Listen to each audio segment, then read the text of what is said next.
In this video, we're going to take a look at a yellow ink by Sailor in their Kobe line number 21.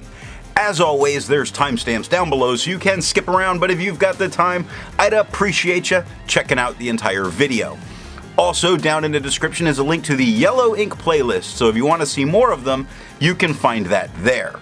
I'm an ink guy, and let's get into the first writing sample done on 90 GSM Clairfontaine. No bleeding, no ghosting. Look at how nice and easy this is on the eyes. Nice golden yellow. No feather, no spread. We do get some shading going on in the stub. Really nice shading. Looks fantastic in the extra fine. The medium, it also has amazing shading all the way through it. It just looks so good here. Now the extra fine and the medium are the same tone. Both a little bit lighter than the stub. Extra fine took 7 seconds to dry, medium took 13. Scrubby for both give color variation, and the writing agreed and gave tons of it. But the smear test you could not recover if you smeared while you were writing. To have a range of experience with this ink, all of the writing samples are done with a Jinhao 159 with a 1.1 stub, a Jinhao X450 with a medium, and a Jinhao X750 with an extra fine. Then a Pelican M805 with a medium nib was inked up, used for a day, and used to take the notes for this video. The next writing sample is done on 52 GSM Tomoe River. No bleeding, no ghosting. Not too bad on this cream tone, not really a fan of it right here personally, but no feather, no spread. We do get some shading that is occurring in the stub. We get shading occurring in the extra fine and in the medium on a paper that to me does not always shade especially well. Now the extra fine's the lightest tone on the page, medium's just a hair darker, and the stub quite a bit darker than the medium. Extra fine took 16 seconds to dry while the medium took 21.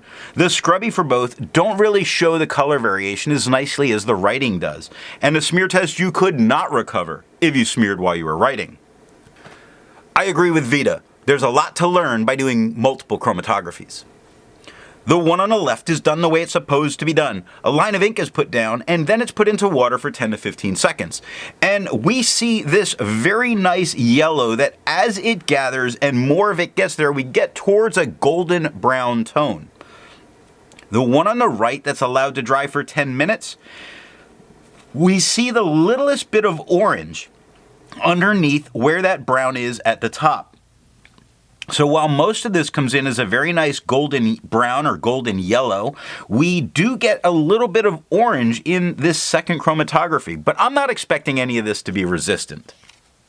The next writing sample is done on 80 GSM Rhodia dot pad. No bleeding, no ghosting. No feather, no spread, no shading for the stub, decent shading for the extra fine, better shading for the medium. Looks really nice here in the medium. The extra fine's a little bit lighter than the medium, while the stub is much darker than the medium. The extra fine took 9 seconds to dry and the medium 14. Their scrubbies both show some good color variation. It's definitely there in the writing. And a smear test you might be able to recover if you smeared while you were writing. Resistance tests are done to see how this ink could be expected to perform on a page, and more importantly, how hard it may be to clean from your pen. This smear is allowed to dry for 3 days before testing it.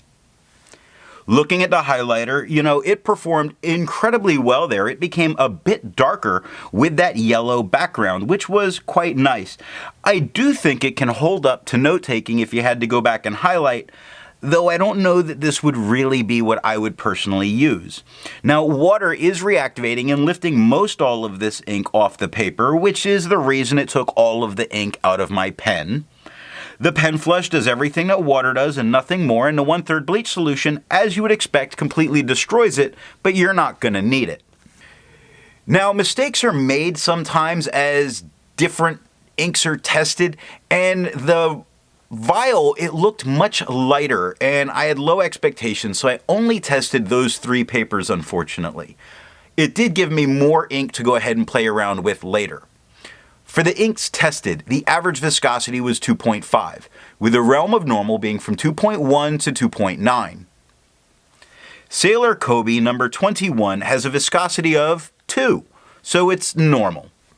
For the inks tested, the average dry time was 17 seconds, with the realm of normal being from 13 to 21 seconds. Sailor Kobe number 21 has an average dry time of 13 seconds, putting it right on the edge, but still normal. Now, instead of finding inks that look like Sailor Kobe number 21, I'd prefer to find an ink that complements its color on the page. I went with a blue ink by Sailor in their Jentle line, blue. Now, if you'd prefer a different complement color, then down in the description are links to those playlists. So what do I think of Sailor Kobe 21? A really nice golden yellow. It's easy to read on the page, which makes this an absolute winner. It's really good shading, and people are surprised to find out you would use a yellow ink. So what nib and pen give the best writing experience with this? A medium flow, medium or fine nib really put down a great tone with amazing shading. Personally, I would avoid a very wet pen, even though the brown that it puts down there is absolutely gorgeous. So it's not like that's even losing. I hope you got something out of this video, and in the next video, we're going to take a look at KWZ's Thief's Red.